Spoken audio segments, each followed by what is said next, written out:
10 tablet di neraca kasar, di timbangan kasar. Terus nanti digerus masing-masing tablet.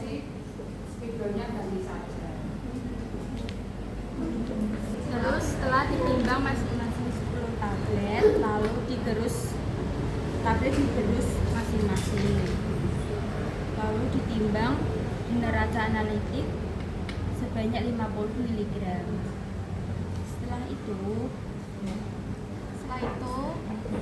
serbuk yang pertama, tablet pertama dimasukin ke labu takar 100 ml. Terus dikasih etanol dikit-dikit sampai serbuknya itu larut sempurna. Habis larut kasih etanol, terus dikasih dikasih larutan buffer sampai tanda batas. Habis itu dibersihin ini sekelilingnya, habis bersih terus dihomogenkan. Habis dihomogenkan terus dipipet 1 mili dimasukin ke dalam labu takar 50 mili.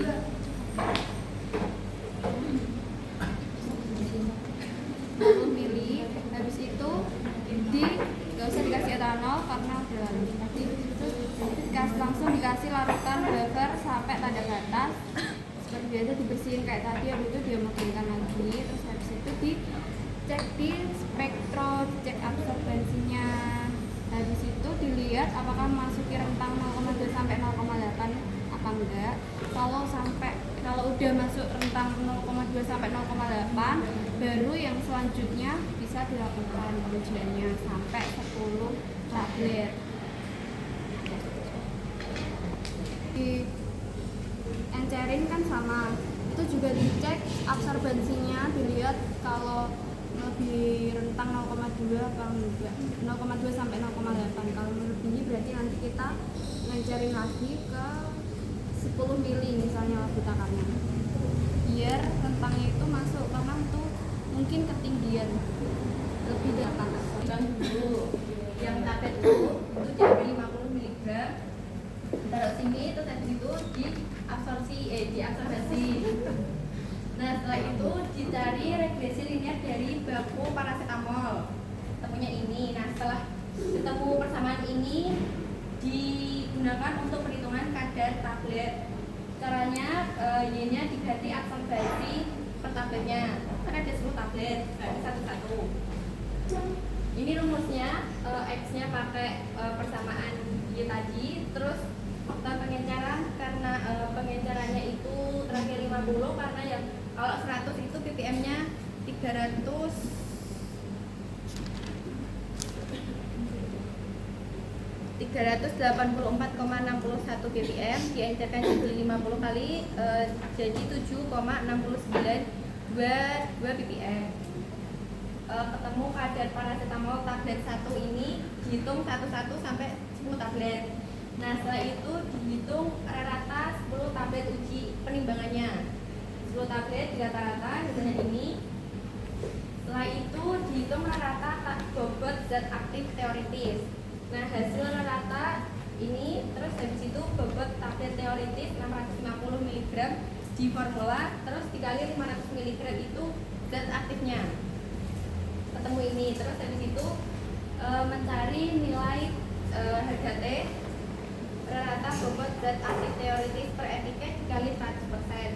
Rata bobot zat aktif ini dikali etiket paracetamolnya 500 dikali 100%, hasilnya 95,70%. Kurang dari 101,5% masuk kasus 1, dilihat dari Farmakope 6 halaman 2027. Nilai M itu kasus 1, T kurang dari 101,5%. Habis itu dihitung rata kadar 10 tablet yang persen-persen ini di rata-rata dibagi 10, hasilnya 90,528%. Itu dilihat dari Farmakope juga, itu ada 3. Jika 98,5% kurang dari sampai dengan X kurang dari 101,5%, terus ada jika X kurang 98,5%, sama jika X kurang lebih dari 101,5%. karena itu kurang dari 98,5%, jadi pakai nilai yang kedua itu M sama dengan 98,5%.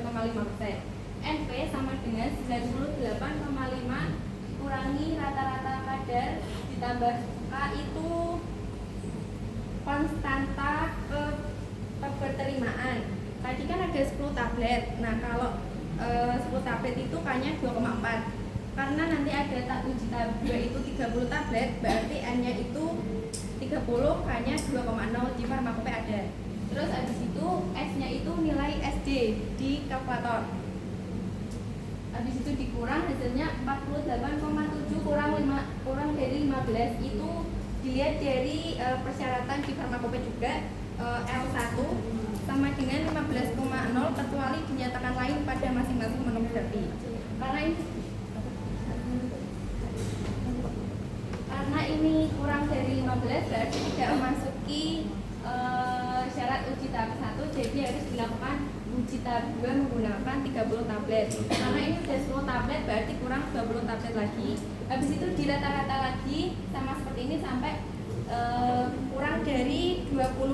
Kalau emang lebih dari 25 berarti tidak homogen. Iya, masih